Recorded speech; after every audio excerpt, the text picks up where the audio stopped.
Thank you, Mr. Chairman. And General Kelly, it's good to have you before the committee again.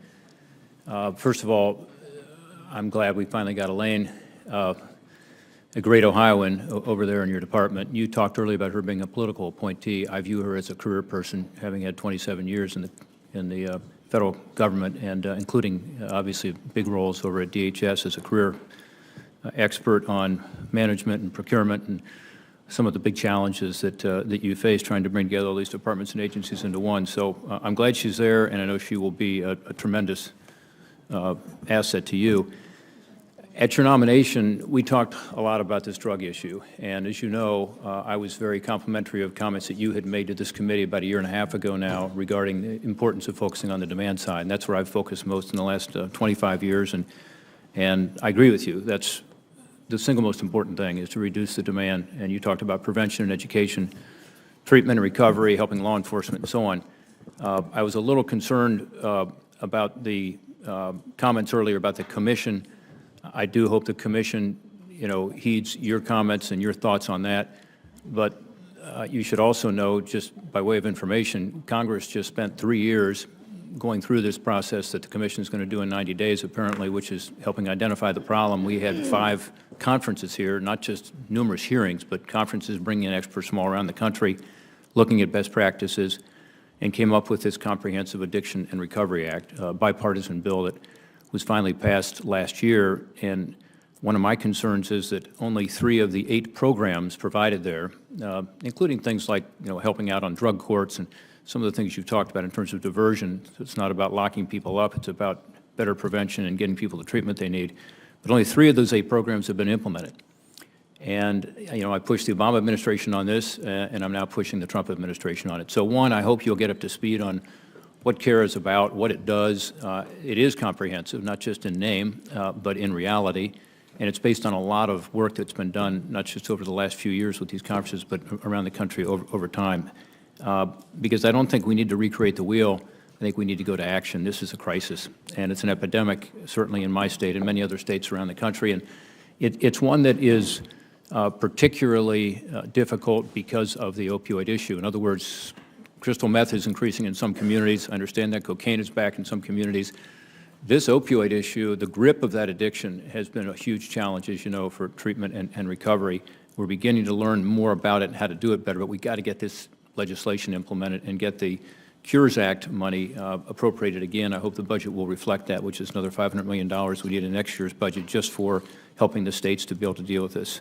On fentanyl, it's the new issue, as you know, in so many of our states. We probably hit harder in Ohio than any other state, we're told, per capita. But this is this toxic substance, as you know, that is a synthetic heroin, carfentanil, U4. It goes by various names, but it's created by evil scientists in a laboratory somewhere. And you mentioned it coming in from Mexico. Yeah, some comes in from Mexico, but primarily that's coming from China to here, as I understand it, from your people, and then going to Mexico and back into here.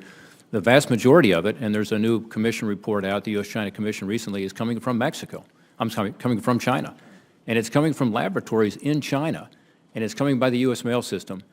And you and I talked about this again during your confirmation process, and the very difficult job that CPB and DEA and others have of identifying these packages, because the U.S. mail system does not require advance information as to what's in the package, where it's from, where it's going. By the way, FedEx and UPS and DHL and other private carriers do require that. And what we heard from your folks, including Todd Owen, Executive Assistant Commissioner in the Office of Field Operations at CPB, when he testified before this committee on this, is that having this advanced data from the post office would be key to helping you to be able to target these packages to find the ones that are suspect.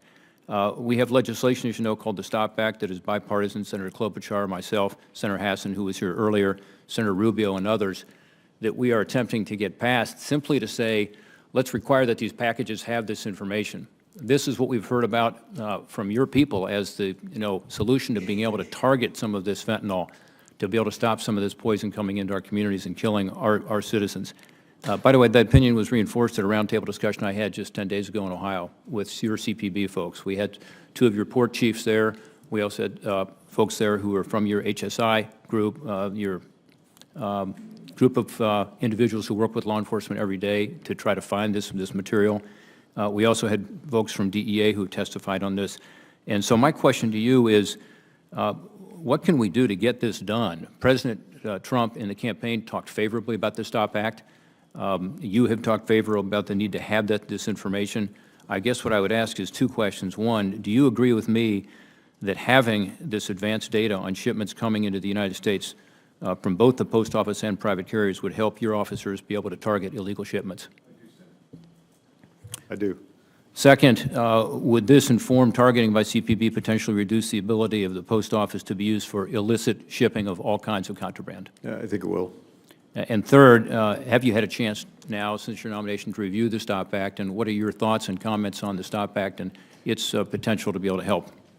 Just in preparation for this hearing, we had a long conversation with the CVP people on the issue of the post office and all. Apparently, and of course, they don't work for us, but the post office leadership is starting to move in the right direction. Just the other day, again, a DOJ effort, DEA agreement, such as they are with China, but an agreement at least that they will get after the fentanyl production and shipment out of their country. I'll see how that turns out. One of the problems, as I think you know, Senator, that my folks have pointed out to me is a lot of the countries where these parcels come from, just don't cooperate. But that's an effort that we should focus on, to have them cooperate in terms of identifying the package, what's in the package, this kind of thing. So again, I was probably not as aware of this issue 3 days ago as I am now. And Kevin McAleenan, who we hope someday will be the commissioner, he's the acting now, has this very much on his front burner as it is now on mine. Well, I appreciate that. By the way, we're asking President Trump to raise this with President Xi, because you're right, China's not doing enough to close down these laboratories and keep these materials from being spread. And by the way, it's a problem in China as well. Yeah. I'm told the fentanyl is now leaking out into the community. I think that's the only reason now they're interested, because it is a problem. in China. 3 flakes of this stuff can kill you. It is being put in relatively small packages and sent, and there are millions of packages. So do you agree that the STOP Act would be helpful to be able to identify these packages? Yes, sir. Thank you for that. And I guess the final thing that I want to say with regard to the border, because we talked a lot about this earlier, and I really appreciated your comment, which was we're not going to build a wall where it doesn't make sense. We do need a wall in certain areas, including some urban, even some suburban areas, and we do need, again, the technology that was talked about earlier in other areas. You mentioned specifically the Big Bend of Texas. I was there at the end of the year. I've been there several times. Canoeing, right? I was, and you're not going to build a wall on those canyon walls, and so we need to reassure people that this is about an effective way to secure the border. And I appreciate your comments on it today, and think that will help clarify the situation. Thank you. Thanks, sir. Appreciate your service, Mr.